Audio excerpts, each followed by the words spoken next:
हरिः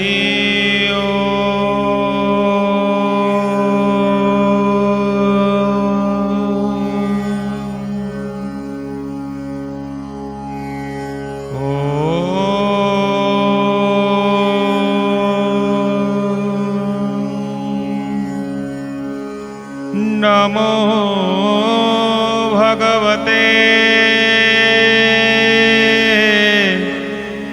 वासुदेवाय।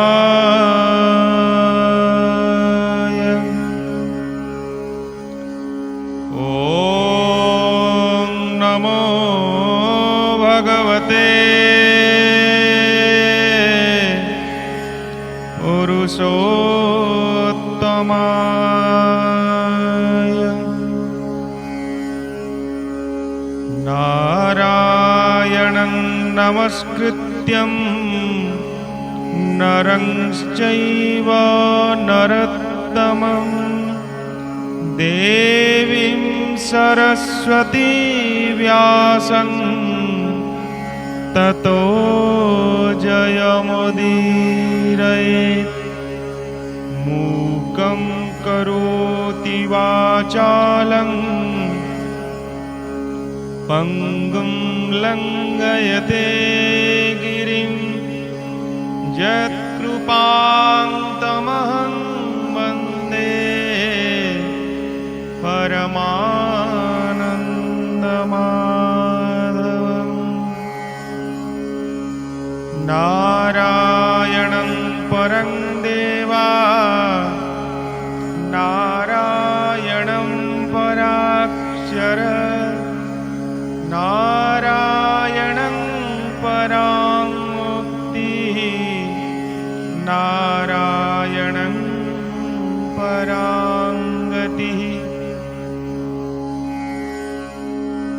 नमस्कार दर्शक बंधु, आपण मानकु आमर कार्यक्रम आम घर भागवत टुंगी स्वागत जनाऊँची। आम्भे दैनंदिन धारावाहिक भावे श्रीमद् भागवत पाठ करुअछु। आमर आशा आपण नित्य श्रवण करुछंती एही परम शास्त्र भागवत परम ज्ञान भागवत। आज आसंतु आमे तृतीय स्कंधर अष्टविंश अध्याय अर्थात 28 अध्याय पाठ करिबु। श्री भगवान वाच सुन नृपति सुता तुम्भे जगलक्षण कहु आम्भे मन प्रसन्न जेबे होई सन्मार्ग भाव कुगमयी। एणु ए ग्राम्य धर्म छाड़ी निवृत्ति मार्गे चित बढ़ी निश्चल स्नान रे से बसी लब्ध आहारे प्राण पसी अहिंसा सत्य मार्गे मजी अन्ते प्रतिग्रहे तेजी। जे ब्रह्मचर्य आचरण तपसौच अध्ययन पुरुषरूपी नारायण तापादे करई अर्चन। निश्चल आसने बसिब मौन व्रत आचरिब मन को निर्विषय करी इंद्रिय समूह आवरी। आहार जिणी प्रत्याहारे प्राण को स्थापिब निश्चले। आत्मा रे आत्मा को चिंतीब वैकुंठ लीला दिजे भा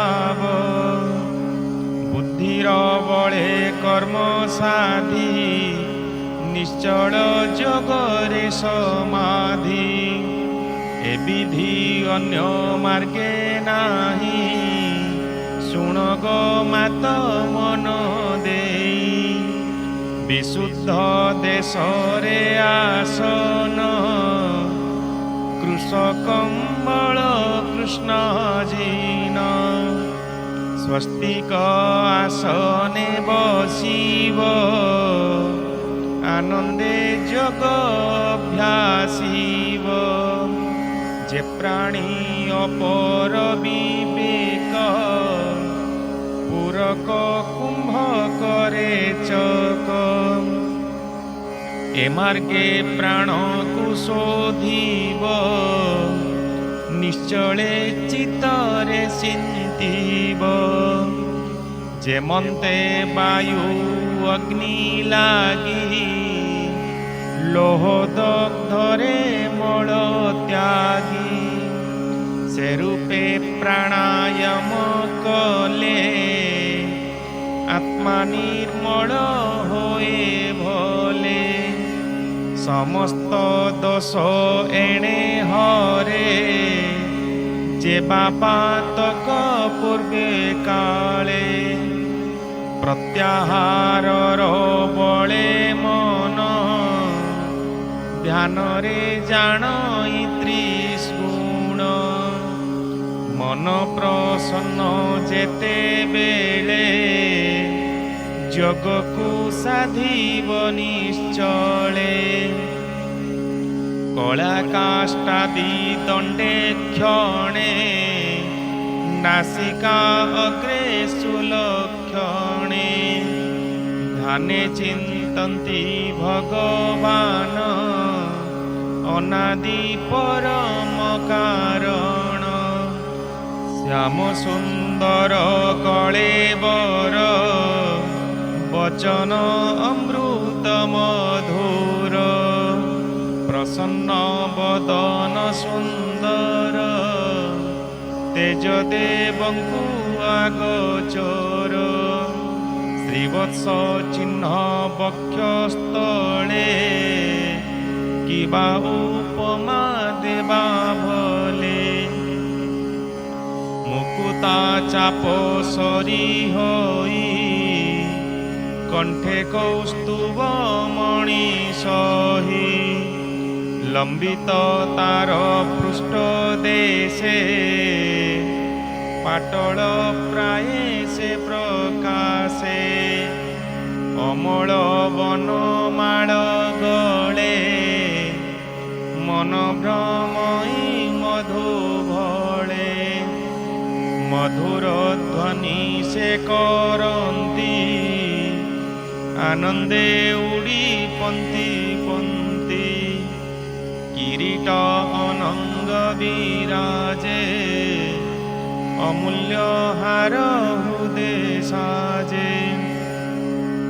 ରତ୍ନନୂପୁର ପାଦେ ସହି, କିବା ଉପମା ଦେବା ତହି। ଦିବ୍ୟ କର୍ଣ୍ଣରେ ସେ କୁଣ୍ଡଳ, ସଭା କରଇ ଗଣ୍ଡସ୍ଥଳ। ହେମନ୍ତ ରୂପେ ଭକ୍ତ ଜନେ, ହୃଦେ ଚିନ୍ତନ୍ତି ଅନୁକ୍ଷଣେ। ଆନନ୍ଦେ ଦର୍ଶନ କରନ୍ତି, ନୟନ ନିର୍ମଳେ ଦେଖନ୍ତି। କିଶୋର ତରୁଣ ବୟସ, ଅତି ସୁନ୍ଦର ସୁପ୍ରକାଶ।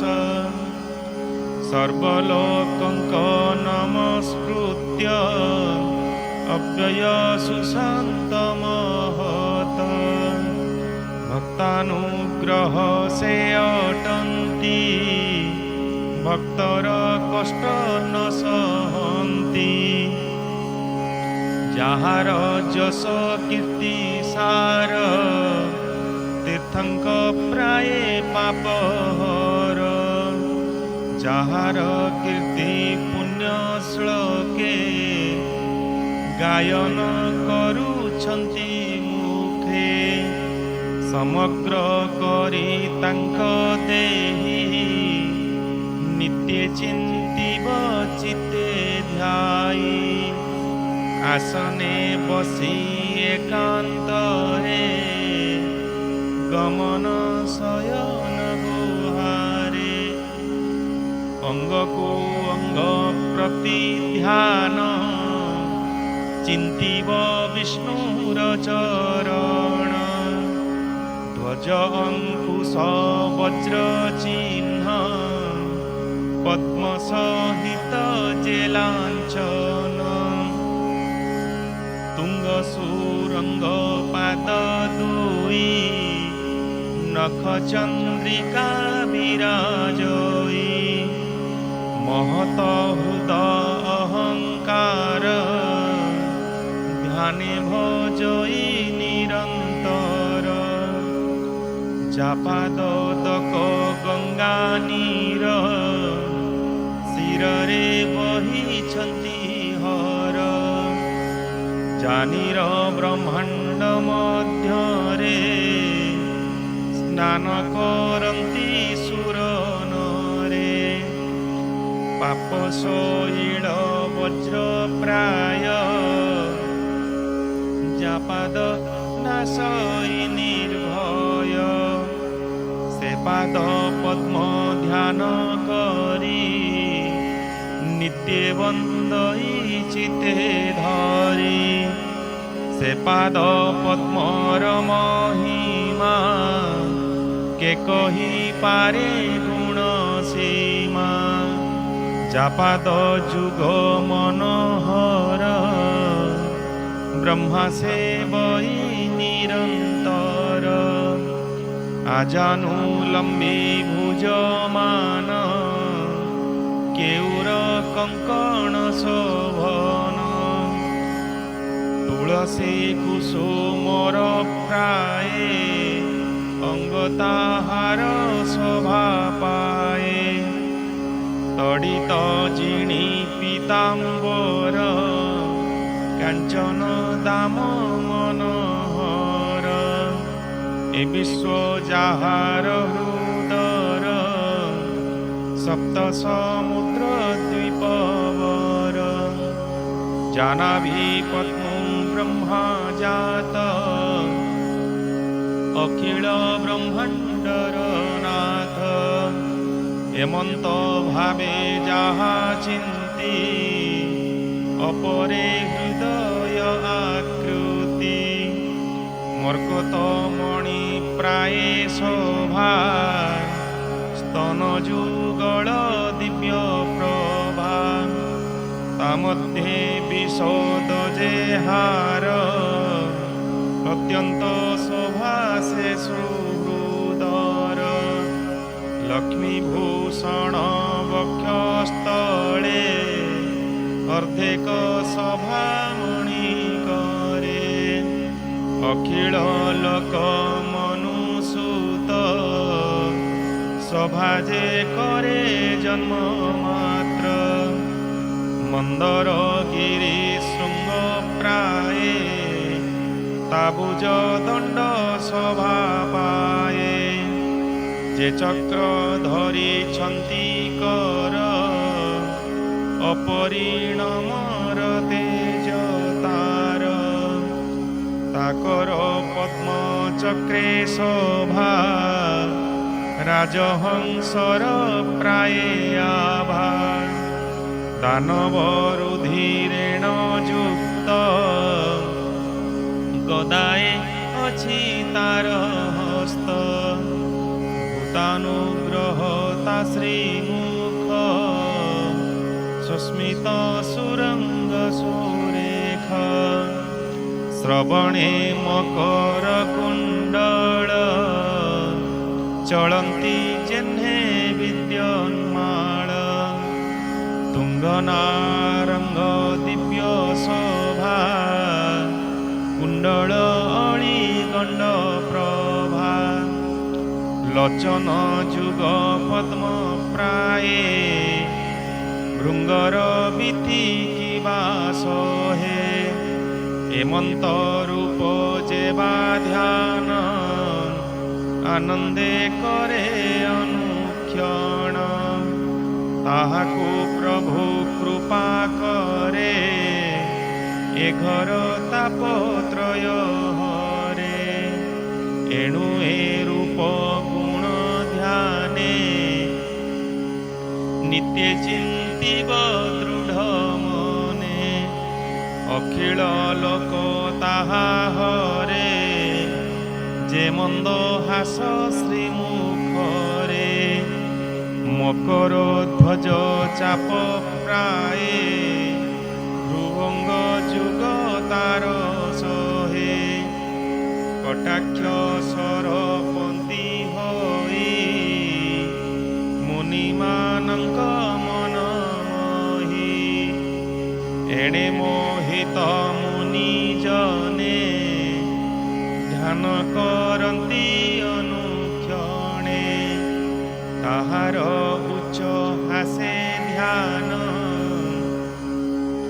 ଅରୁଣ ବର୍ଣ୍ଣ ବଷ୍ଟମାନ। କନ୍ଧ କୋଢ଼ିର ପ୍ରାୟ ହୋଇ ଦନ୍ତପନ୍ତି ଯେ ବିରାଜଇ। ପ୍ରେମାନୁବନ୍ଧେ ଏହା ଚିନ୍ତି ଅନ୍ୟ ଯେ କିଛି ନ ବାଞ୍ଛନ୍ତି। ଏ ରୂପେ ଧ୍ୟାନ ଯୋଗ କରି ଭକ୍ତି ଭାବରେ ମଦ ଭରି। ଭକ୍ତ ସ୍ୱଭାବେ ସୁମରଣ ପୁଲକ କରି ତନୁ ଲୋମ। ଏ ରୂପେ ଯୋଗ ସମାଧିରେ ଯେବେ ମନ ଭ୍ରମ କରେ। ତେବେ ସଙ୍ଗମ ମନ କରି ଧ୍ୟାନେ ଚିନ୍ତିବ ନର ହରି। ଏ ରୂପେ ନିର୍ବିଷୟ ହୋଇ ନିଷ୍କାମ ମାର୍ଗେ ଯୋଗ ଧ୍ୟାଇ। ପରମାନନ୍ଦ ରୂପ ଚିନ୍ତି ବ୍ରହ୍ମ ନିର୍ମାଣ ସେ ଲଭନ୍ତି। ଜ୍ୟୋତି ସ୍ୱରୂପ ଆତ୍ମା ଏକ ସର୍ବତ୍ର ଦେଖଇ ପ୍ରତ୍ୟକ୍ଷ। ଗୁଣ ପ୍ରବାହ କୁନାଶଇ ଅଗମ୍ୟ ଦିବ୍ୟ ସ୍ଥାନ ପାଇ। ଏ ରୂପେ ଭକ୍ତି ଯୋଗ ସାଧି ତରଇ ସଂସାର ଜଳଧି। ଜାଣଇ ସୁଖ ଦୁଃଖ ଭାବ ଜନ୍ମ ମୃତ୍ୟୁର ପରାଭବ। ଦୈବ ଅଧୀନେ ଯେତେ ନର ଏ ମାର୍ଗେ ନୁହନ୍ତି ପ୍ରବର। ଏ ଦେହ ସତ୍ୟ ପ୍ରାୟ ମଣି ବିଷୟ ଭ୍ରମେ ଅନୁକ୍ଷଣି। ମୋଦିରା ଅର୍ଥେ ଫଳ ହୋଇ ଯେମନ୍ତେ ଦିବସ ସେ ହୋଇ।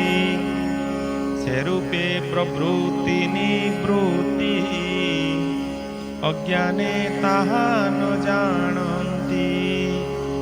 ଏ ଦେହେ କର୍ମ ବଶ ହୋଇ ସର୍ବସଙ୍କଳ୍ପ କରିଥାଇ। ଯାବତ ଯୋଗ ସିଦ୍ଧ ନହି ତାବତ ବିଷୟ ଭ୍ରମଇ। ପୁତ୍ର କଳତ୍ର ଗୃହ ଧନେ ସ୍ନେହ ବନ୍ଧନ ପ୍ରାଣୀ ମନେ। ଆତ୍ମାର ତୁଲ୍ୟ ପ୍ରାୟ ମଣି ତସେଣ ଭ୍ରମେ ଅନୁକ୍ଷଣେ। ଯେମନ୍ତେ ଅଗ୍ନି ଧୂମ୍ର ବଳ କେବେ ହେ ନୁହଁ ନିର୍ମଳ। ସେ ରୂପେ ବିଷୟାନ୍ଧେ ପ୍ରାଣୀ କେବେ ହେ ଆତ୍ମାକୁ ନ ଚିହ୍ନି। କାଷ୍ଟରୁ ଧୂମ ଅଗ୍ନି ଜାତ ସେ କାଷ୍ଟ ଦହଇ ଯେ ମନ୍ତ। ଅଜ୍ଞାନ জ্ঞান জাত হই বিষয় বাসনাদ হই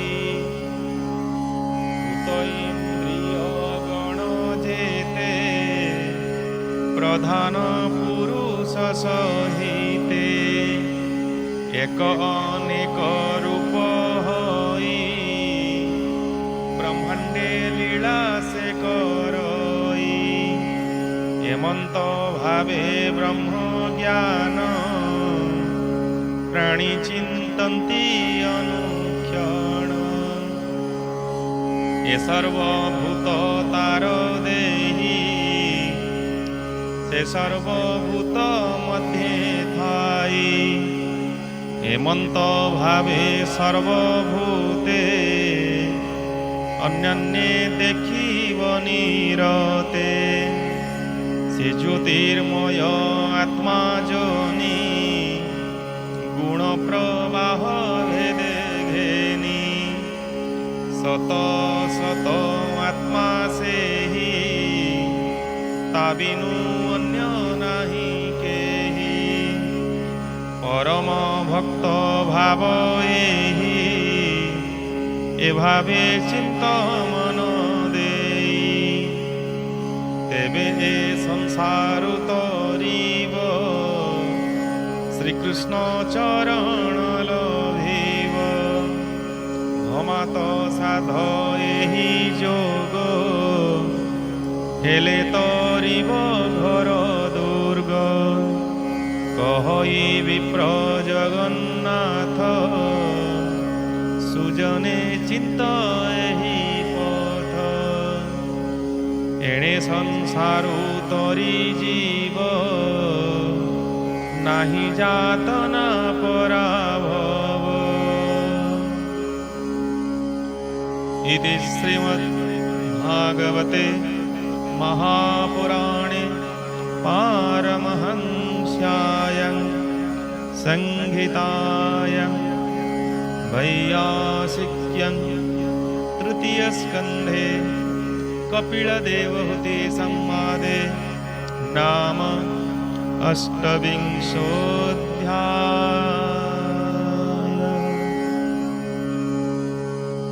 हरिः